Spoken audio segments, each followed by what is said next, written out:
അഥവാ നിന്റെ അടിമ സ്ത്രീ ഇപ്പോഴും നിന്റെ കീഴിലാണ്.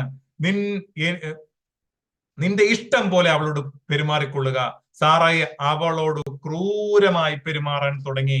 അപ്പോൾ അവൾ സാറായെ വിട്ട് ഓടിപ്പോയി. ശ്രദ്ധിക്കുക, ഇസ്ഹാക്കിന്റെ മാതാവായ സാറായി ഹാഗാറിനോട് ക്രൂരമായി പെരുമാറി എന്നാണ് ഇവിടെ പഴയ നിയമത്തിലെ 16-ാം അധ്യായത്തിൽ, ഉൽപ്പത്തി പുസ്തകം 16-ാം അധ്യായത്തിലെ ഈ പറഞ്ഞ 6 മുതൽ 5, 6, 7 വചനങ്ങളിൽ നമ്മൾ വായിക്കാൻ കഴിയും. എന്താണ് ഇസ്ലാമിക പ്രമാണം പറയുന്നത്?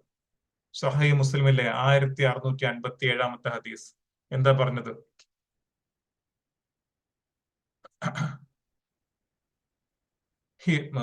സദ്ഹാൻ അബി അമുർ റളിയല്ലാഹു നിവേദനം ചെയ്യുന്ന റസൂലുള്ളാഹി സ്വല്ലല്ലാഹു അലൈഹി വസല്ലം പറഞ്ഞതായിട്ട് എന്താ പറഞ്ഞത്? I heard Allah's messenger say, he who slaps his slave or beats him, ഒരുവൻ തന്റെ അടിമയെ അടിക്കുകയോ ഉപദ്രവിക്കുകയോ ചെയ്താൽ the expiation for it is that he should set him free.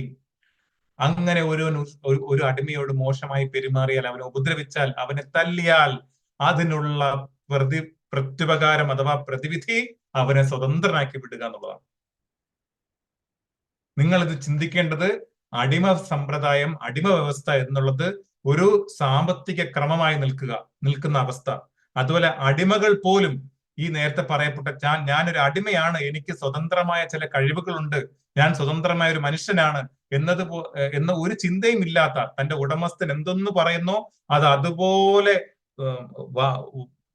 വാക്കുകൾ തെറ്റാതെ അനുസരിക്കുന്ന ആ ഒരു മാനസികാവസ്ഥയിൽ നിന്നുകൊണ്ടാണ് റസൂലുള്ളാഹി സ്വല്ലല്ലാഹു അലൈഹി വസല്ലം പറഞ്ഞത്, ഒരു അടിമയെ ഒരുവൻ തല്ലിയാൽ, ഉപദ്രവിച്ചാൽ അവനെ സ്വതന്ത്രനാക്കി വിടണം, ആ അടിമയെ സ്വതന്ത്രനാക്കി വിടുക എന്ന് പറഞ്ഞ വിഷയം.